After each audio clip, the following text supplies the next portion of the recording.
Oh, hi everybody, it's your boy Ray. Welcome to the vlog for the week of November. I'm at the computer this time. November 2nd through the 8th. Today's Saturday. I'm recording this on a Saturday. Like I said, trying to kind of keep these vlogs a little bit more shorter. Talk a little bit more about like specific things rather than, hey Ray, how's your boring week going? Well, compared to last week, pretty much the same. I don't want to go through all that stuff. Let's get the wacky stuff out of the way really quick. I've been keeping up with BlizzCon as of late, so this is day 2 of BlizzCon. So I've been more about what's been happening on the forefront for Diablo 2, or Diablo 3, and quite some interesting stuff. But then again, you know, it's this is way into the future. It's not like it's happening now, but I'll be ready for it. And also, what I thought cool came up is that my account has been flagged to play the Heroes of the Storm beta. Now, I'm not a particular player that really likes MOBAs or any competitive game, but I'll give it a shot. It's a Blizzard game. Their qualities are really good. It's just, well, it's a Blizzard game. It tends to be really easy to play, and at the same time, it might be that thing where it's too easy to play that I start not to like it, you know. So I'm going to be very, I want to say cautious, but I'm going to be open-minded about it. And I've been catching up on Lords of Minecraft. Mr. Bruce Willikers and the Buffalo Wizards have been putting out a lot more content lately. Today my weight came in at around 146, which is kind of weird because throughout the week I've been like 144.8, 145, and I feel like I've been maintaining, but at the same time I think my weight scale is pretty junky as of late. It's a really old weight scale. It's like when my brother was living here at home, he bought that scale, I think maybe like 2006 or 2005 or something like that, right? It's 2014, so that thing's old. So I'm probably gonna go out to Walmart or something and find a new weight scale, and I guess start working off the numbers of that, because yeah, I think that thing is dying. I had a PR on the incline dumbbells. I did them for 90s. I did my top set, 4th set. This was actually Wednesday. My 4th set on incline dumbbells, and this was after doing barbell incline. I did it for 90s, one set of 7, and it was cool because, you know, I was like, I'm gonna hit these 90s because there are a lot of people using like the 80s and 85s, and I was progressing up from 75. So I was like, I want to use the 80s, but somebody's using them, so I did the 85s, and I was thinking about doing the 85s again, but somebody was using the 85s, so I was like, you know what, I'm gonna hit those 90s. So I hit 90s. I started to set up, and I was just concerned about myself, but I started to realize everyone around me was watching me do this. So it was actually kind of cool. Like, everyone just literally stopped for a second to watch me hit those 90s. But I was like, damn. So that felt pretty good. But, you know, I could probably take it back a little bit so I could maybe hit more reps at a lower weight. But other than that, I didn't expect to do that on a hypertrophy day. So, bam. Alright, welcome to an hour later, because I noticed the battery on my camera was dying, so I had to recharge it for a little bit. I didn't even get a full charge either, so let's try to get this a little bit quick, shall we? And I decided to put on a sweater because it's getting a tiny bit cold. But anyways, back to what I was going to do for the vlog. I wanted to solidify like my training schemes a bit for my workouts this offseason, my weekly regimen. I've been feeling on the power days, I've been feeling lazy, or the progression is just a lot slow, really slow, a lot more slower than typical, but feels really slow because I'm not really progressing. I'm hitting a wall, but I can't seem to get out of it. The hypertrophy stuff has been working good because, you know, I was thinking about doing the Mike Rashid thing, you know, the CT Fletcher thing, to do the overtraining, but it's really overreaching for me. But I don't want to talk about that stuff. I hate the YouTube, you know, terminology these days. But it's been working for me. The pump is sick. Pump is sick. So I'm keeping with that scheme. But what I needed to solidify more is just how I want to go about the power days. So while the battery is charging up, I decided to type this on a Word doc really quick, kind of to show you what I've been thinking about as far as solidifying the scheme. So, boom, let's go to the Word doc. So here's the power day progression. So what I want to do is, obviously, the power days are focusing on the big lifts. So if it's an upper body day, I'm going to be more focused on flat bench and some type of rowing movement. On the lower body days, it's either going to be squat or deadlifts, and I'll get into that in a bit. But either way, I'm focusing on trying to improve the big lifts rather than just getting strong overall. I rather just say, let's try to make my bench press bigger or make my squat bigger. And so let's go back to I want to go back to something more old school with like a 5-set volume. So I don't want to do too low.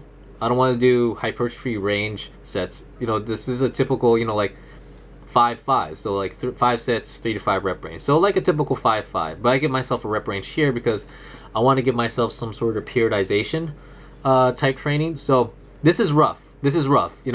Even though the weeks are like 1 to 2 weeks and it seems like 5 weeks is a big block, this is just a rough idea. I don't even have like numbers either. So I was thinking maybe like 1 week, work with a 5 rep range at, say, I don't know, some heavy weight that I could do 5 reps, right? And then say after that's done, the next week I'll do a heavier weight, which I'll do 3 reps. And then maybe in between this week deload right here, I'll probably do another week where I'll try to hit like 2 to 3 as best as possible for like the heaviest amount of weight that I could do. And then I'll have a week of deload to kind of give myself some rest recovery. And then I'll repeat the process again, but with more weight starting at, say, week 1. So this is very familiar with what I did over a year ago, which is Wendler 531. I never went back to doing Wendler 531, but I love the idea of how 531 was made or is utilized as far as just the progression scheme goes. The reason why I never did 531 again is because, well, just the exercise volume throughout the week. I would like to do a little bit more throughout the week, but at the same time, you only realistically want to do like 3 days, which is, I think, is how it schemes out for 531, 3 or 4 days. But I wanted to do at least 5 minimum because I've been so used to fat that I love being in the gym at a higher frequency. So that's why I'm thinking, so that scheme is kind of reminiscent of that, and hopefully I'll be able to do something like that if it works. Everything is just a rough plan, but this is what I want to do for the power days, to give it some sort of scheme, to where this is what my goal is. And not a lot of people, when they go into the gym, that they'll think about what they want to do. They don't kind of like, oh, it's a chest day, and just hit chest workouts. No, I want to be able to go into the gym and be like, okay, I want to see if I could increase my bench press by maybe like 2 reps, maybe 5 pounds, maybe 10 pounds. I don't know. I want to be able to progress that. So go back to the Word doc again. Assistance, accessory work. Realistically, I only really want to give myself 1 to 2 exercises, not too many sets, not too many reps. And I emphasize on arm work on a power day because I'm trying to get more frequency of arm work throughout the week. So I do a 1-to-1 ratio, basically just 1 tricep exercise and 1 bicep exercise. That's pretty much it. But other than that, if I were just to do a strict power day, I really wouldn't need arm work. But like I said, I need a higher frequency of this because it's one of my things about me that I need to bring up the most. So I need to bring up more arms. Hypertrophy for me, it's high volume sets and reps and overtraining. I put in quotes. But that's just the emphasis. That's how people on the YouTube community is calling it these days. But basically, I'm just doing I should have added the word ridiculous high volume sets and rep ranges. So each exercise, depending on how I'm feeling, it's going to be between 3 to 6 reps. And I'm emphasizing more on high reps or 3 to 6 sets. And the rep range is going to be kind of ridiculously high as well, 8 to 12. On average, I want to be able to hit double digits. So maybe not 15, but just double digits. But I want to keep 8 in there because there might be those cases where if it's like towards the end of the workout, I might not be able to do 15. I might be able to do maybe 8 to 10 or 8 to 12. So this is kind of like my preferred rep ranges right here. It'll vary between each exercise, and each exercise will vary between how many sets I'll have. But how many exercises I'll have per day, I don't know. It really depends on how I feel and if I'm hitting all the angles right, depending on the day. So it depend on like the legs push pull. If I'm hitting everything correctly, I'll probably have like at least 1 exercise, per whatever specific muscle that I want to hit. So that's why I didn't add like how many exercises I'm actually having that day. It actually depends. And like with the power days, the big lifts exercise are always emphasized. So I'm always emphasizing the big lifts first. So with the push days, it's not necessarily flat bench, but it's going to be incline bench. So it's going to be a variation of that. But that's going to be the big thing that I'll knock out of the way. Leg day, squats or deadlifts or leg press, which I'll get into a bit. And the pull day, I haven't been emphasizing a lot on a big pulling movement. So it's either going to be like a big type of free weight row. These days I'm trying to get back into doing some sort of either T-bar row or bent over row, or it'll be rack pulls. So I kind of interchange them depending on how I feel that day. And so I also have arm work. So depending on the day, it's going to be a 2-to-1 ratio exercise. So this is particularly for the pull days. So if it's push and pull days, these are for the push and pull days. So if it's a push day, I'll have two tricep exercises, but I'll have one bicep exercise. So if it's a pull day, I'll have 2 bicep exercises and 1 tricep exercise. So 2-to-1 ratio based on the particular day, particularly for push and pull. And also with hypertrophy days, I want to utilize supersets and burnouts a lot more. This is because of the case where for supersets, I've been spending a lot more time in the gym. So it'd be probably a good idea to start coupling some stuff together, just to keep the time a little bit lower.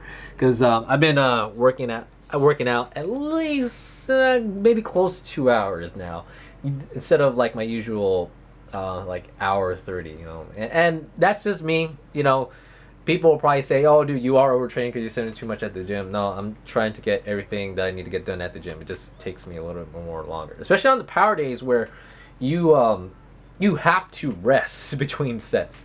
Hypertrophy days, you could have 30 seconds to a minute rest in between sets, but on the power days, you got to make sure you're prepared to hit that, either hit that singles or doubles or triples, whatever you're doing. You got to make sure that you're good enough to hit those sets. And I want to do a lot more burnouts because I think just this helps with the pump with the pump at the end a little bit more. So I want to try to incorporate that more. And so we go into this last page where it's leg day schemes. So this is the case where there have been a couple times in the gym where the squat cage is not available to me because people are using it, or the gym has been empty, so I've been able to do squats, or I just haven't been feeling well and I don't want to do either or, squats or deadlifts. So I decided to scheme out 3 types a day: squats, deadlifts, and a leg press focus. My biggest priority is making sure that I can do squats. So I'm a person capable of doing squats, so I have no reason to not do squats unless I'm not feeling good, or there just isn't an piece of equipment for me to do this. In this case, if the squat rack is full, then I won't be able to do squats, especially when I come in on a day where I think that there aren't people using the cage. There probably are. So if that's the case, if I can't use the cage, I'll go into a deadlift focused leg day. So this is the case where I probably won't do these too often if this has been on a roll. But I keep this in mind because I always want to try and do deadlifts into my routine, but I'm more focused on improving my squat at the moment. If I was a powerlifter, I would want to try to increase my performance in squats and deadlifts, but that won't be the case. But I do want to do these for a couple weeks and probably switch to a leg day B. If I've been consistently squatting, I'll probably switch to this leg day B type day if I feel like it. And then leg day C is when I can't do squats and I don't want to do deadlifts, and so I would do something more of a leg press type scheme for that day.